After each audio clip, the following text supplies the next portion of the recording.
Supreme কোর্টে OBC সংক্রান্ত মামলা চলছে। এই অজুহাতে পশ্চিমবাংলার মুখ্যমন্ত্রী তিনি একদিকে উচ্চ মাধ্যমিকের যারা পাস আউট হয়েছে তাদের ভর্তি অথবা নিয়োগ আটকে রেখেছে এই বিশ্ববিদ্যালয়গুলিতে, অন্যদিকে যারা সরকারি চাকরির প্রিপারেশন নিয়েছে তাদের পরীক্ষাও নেওয়া হচ্ছে না রাজ্য সরকারের তরফ থেকে। অজস্র এই বর্তমান শাসনকালে অনিয়ম, বেনিয়ম এবং দুর্নিয়মিত যখন কোর্টের মানে যে কয়দিন ডেট হবে যাবে এবং সেগুলো আর্গুমেন্টের মাধ্যমে আলটিমেট সমাধান, পঞ্চায়েত থেকে শুরু করে পৌরসভা থেকে শুরু করে সেখানকার কর্মী, আইসিডিএস কর্মী, আশা কর্মী, একেবারে খারাপ ভাষা চলে আসছে, কুকুরের মতো খাটানো, এভরিথিং সব জায়গায় চুক্তিভিত্তিক এবং সেখানেও কিন্তু চলছে একটা ম্যাল প্র্যাকটিস। সুপ্রিম কোর্টে ওবিসি সংক্রান্ত মামলা চলছে এই অজুহাতে পশ্চিমবাংলার মুখ্যমন্ত্রী তিনি একদিকে উচ্চ মাধ্যমিকের যারা পাস আউট হয়েছে তাদের ভর্তি অথবা নিয়োগ আটকে রেখেছে এই বিশ্ববিদ্যালয়গুলিতে, অন্যদিকে যারা সরকারি চাকরির প্রিপারেশন নিয়েছে তাদের পরীক্ষাও নেওয়া হচ্ছে না রাজ্য সরকারের তরফ থেকে। কি বলবেন? শুনুন, আপনারা বোধহয় দীর্ঘ ধারাবাহিকভাবে দেখে আসছেন অজস্র এই বর্তমান শাসনকালে অনিয়ম, বেনিয়ম এবং দুর্নীতি। আপনি একটা সেক্টর দেখান যেখানে এই দুর্নীতি বা অনিয়ম বেনিয়মের দ্বারা তা আক্রান্ত নয় এবং সেটা শেষে যেতে হচ্ছে বাধ্য হয়ে কোর্টে, এবং কোর্টে গেলে সেটাকে এক কথায় মুখ্যমন্ত্রী বলে দিচ্ছেন সাবজুডিস। সাবজুডিস বলে দিয়ে বিষয়টাকে একদম জিয়ে রাখছে। কারণ আপনি যে প্রসঙ্গে বললেন ওবিসি মামলার, ধরুন তর্কের খাতিরে আমি ধরেই নিলাম সেটা একটা রায় বেরোলো, তার প্রেক্ষিতে বলা হলো যে 2010-এর পরে সেইগুলোকে আর মান্যতা দেওয়া হচ্ছে না। তারপর কি করণীয়? তারপরে কি করণীয় না, নিয়মিত যখন কোর্টের মানে যে কয়দিন ডেট হবে যাবে এবং সেগুলো আর্গুমেন্টের মাধ্যমে আলটিমেট সমাধান মুখ্যমন্ত্রীর তরফ থেকে বা রাজ্য সরকার, কারণ এখন মুখ্যমন্ত্রী আর রাজ্য সরকার বাদ দিয়ে তো আমরা রাজ্য সরকার ব্যাপারটা তো নেই বলতে গেলে, এখন তৃণমূল দল আর তৃণমূল সরকার সমর্থক, সেই জায়গা থেকে মুখ্যমন্ত্রী যবে মনে করবেন বা তার আধিকারিকরা যে অমুক ডেটে গিয়ে এটাকে সওয়াল করে নিষ্পত্তি করা দরকার হবে, কিন্তু সেটা তো হবে না। কারণ আমাদের সাধারণ মানুষকে বুঝতে হবে উদ্দেশ্যটা কি। উদ্দেশ্যটা একটাই, সেটা হলো এই ব্যবস্থাকে ভেঙে চুরমার করা। এই ব্যবস্থাকে ভেঙে চুরমার করলে কি হবে, ওই একটা অজুহাত দেবে যেটা আপনি শুরুতেই বললেন, সাবজুডিস। আর 2 নম্বর কি হবে, কৃতদাস তৈরি করতে পারবেন একদম। কারণ এইটা আপনি আপাতত কৃতদাস শব্দটাকে মনে হতে পারে যে কেমন একটা অসাংবিধানিক কথা, কিন্তু আপনি যদি ধারাবাহিকতা দেখেন তাহলে ওটাই হবে যে আপনি সব সময় তার কাছে গিয়ে দ্বারস্থ হবেন সমস্যা সমাধানের জন্য। আপনি তো মাথা তুলে নিজের স্বগরিমায় স্বমহিমায় দাঁড়াতে পারবেন না, বিকজ এই যে একটা বড় জেনারেশনকে বলা হচ্ছে যারা কিনা আজকে স্কুলে থেকে গিয়ে এখন বৃহত্তর সেক্টরে কলেজে লেখাপড়া করবে, কলেজের অ্যাডমিশন কার্যত শুরু হলো না। কোথায়? ভালো করে বুঝুন, সরকারি স্তরে। বেসরকারি স্তরগুলোই কিন্তু হচ্ছে। এখান থেকে দুটো জিনিস, একটা হলো যারা প্রান্তিক, আমরা যারা আমাদের সরকারি শিক্ষা ব্যবস্থাটুকুই শেষ মানে সম্বল, তারা একদিকে ডিপ্রাইভ হচ্ছে, যারা হয়তো বা একটুখানি কষ্ট করে পাচ্ছে তারা প্রাইভেট পড়ছে, তাতে সরকারের পক্ষে ধীরে ধীরে সব বেসরকারিকরণের পথকে একদম সুগম প্রশস্ত করে দিচ্ছে। বুঝতে পারছেন? এটা হলো একটা সুদূর প্রসারী এবং সুচতুরভাবে।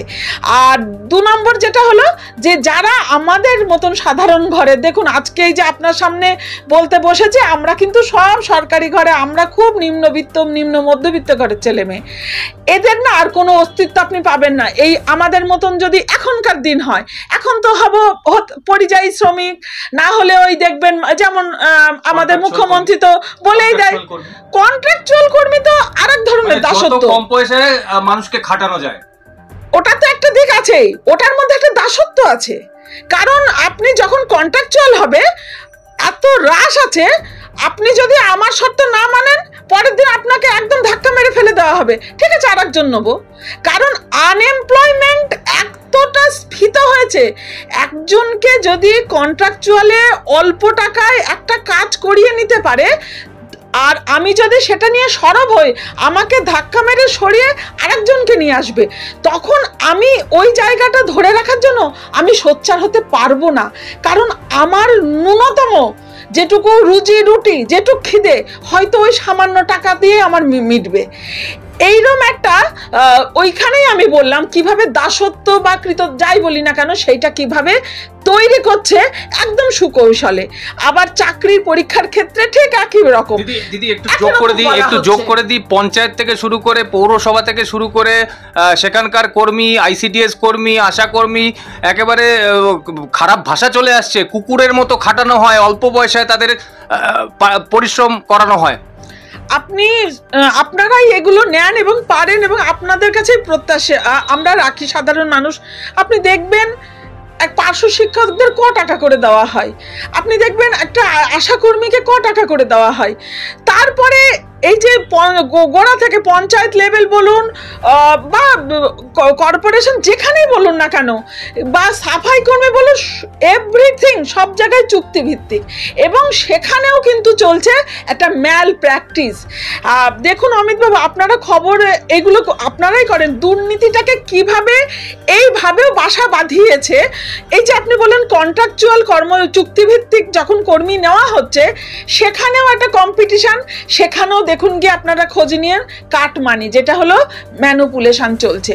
সেখানেও যদি আপনি নির্দিষ্ট অর্থ ওদেরকে দেন, এই যারা শাসক দলেরই মূলত তারা, কারণ তারাই তো মূলত রাজ করছে, তাহলে পরে আপনি সেই কাজটা পাবেন, তা নাহলে পাবেন না।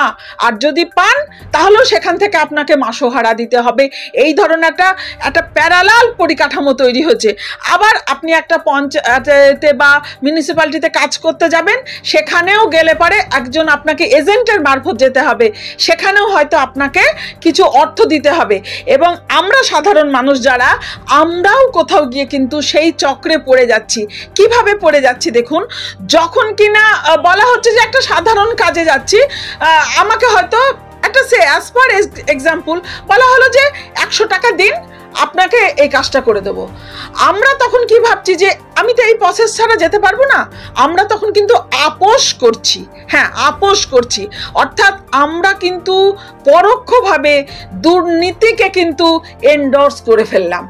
আমরা অনেক সময় নিজেদেরকে জানেন জাস্টিফাই করি এইভাবে, যদি এই প্রসঙ্গ আপনি আলাপচারিতায় ওঠে, অনেক সময় এটা দেখা গেছে সাধারণ আমাদের মধ্যে যে হ্যাঁ ঠিক আছে, ও তো কিছু করে খাচ্ছে, এই ধরনের উক্তিও দিয়ে নিজেদেরকে আমরা জাস্টিফাই অনেক সময় করে থাকি। কিন্তু সেটাও একটা আমরা অন্যায় কাজ করে দিচ্ছি। কারণ দেখুন, যে মানুষটিকে আমি ভাবছি তার অর্থনৈতিক দুর্বলতা, তার দারিদ্রতা, সেই কারণে আমি ভাবছি ঠিক আছে সে কিছু এইভাবে কিছু রোজগার করছে, এটা কোনো রোজগারের তো পন্থা নয়, কিন্তু আমিও কিন্তু তার ওই দুর্নীতির বেনিয়মের একটা অংশী হয়ে যাচ্ছি। এই যে কেন রেলিভেন্ট এই আপনার প্রশ্নের পরিপ্রেক্ষিতে, এই যে ওবিসির ক্ষেত্রে, যে ক্ষেত্রে প্রচুর অজস্র যে বেনিয়ম অনিয়ম যা কিছু ধরা পড়েছে, আমি ডিটেলসে যাচ্ছি না, সময় লেগে যাবে, তাই সেখানেও দেখা গেছে কিন্তু ঠিকঠাক নিয়মাবলী মানা হয়নি। সেখানেও কিন্তু আপনি এই সমস্ত করতে যাবেন তো আপনি যদি যাই, নির্দিষ্ট মানুষ রয়েছে যারা কিনা বলছে ঠিক আছে আপনি অর্থ দিন, এত টাকা দিন, আমি আপনার এই কাজটি করে দেব। আমি কিন্তু বুঝে নিতে যাচ্ছি না ওই কাজটা কিভাবে সম্পন্ন হচ্ছে, আমি কিন্তু যাইনি, আমি দিচ্ছি। এবং আমরা ওইভাবে একটা শ্রেণী তৈরি হয়েছে যাদেরকে আমরা এজেন্ট হিসাবে দেখতে পাই, তারাও কিন্তু ওই দুর্নীতিবাজদের মধ্যে একটা অংশী, এবং সেটা পাই, এবং পরোক্ষভাবে কিন্তু আপনিও অংশী হয়ে যাচ্ছি। এই রকম একটা পুরো একটা জাল বিছানোর মতন একটা প্রাতিষ্ঠানিকভাবে গড়ে উঠেছে দুর্নীতি। এই দুর্নীতিটা শুধুমাত্র নট অনলি শিক্ষাক্ষেত্র বা স্বাস্থ্যক্ষেত্রে, আপনি যে প্রসঙ্গে বললেন সেইখানে রেলিভেন্ট আসছে যে সমাজের ছোট্ট ছোট্ট জায়গাগুলোতে, যেগুলো আমরা অতটা না নিজেদেরকে ফোকাসলি ওগুলোকে আইডেন্টিফাই করার চেষ্টা করি না। কিন্তু আপনি যদি ভেবে দেখেন, সকাল থেকে সন্ধ্যা আপনি যদি যে কোনো অফিসিয়াল কাজ করতে যান, সেখানে গিয়েও ওই কাটমানির রয়েছে। আমরা অভিযোগ করছি হ্যাঁ আজকাল কাটমানি না দিলেই তো হয় না।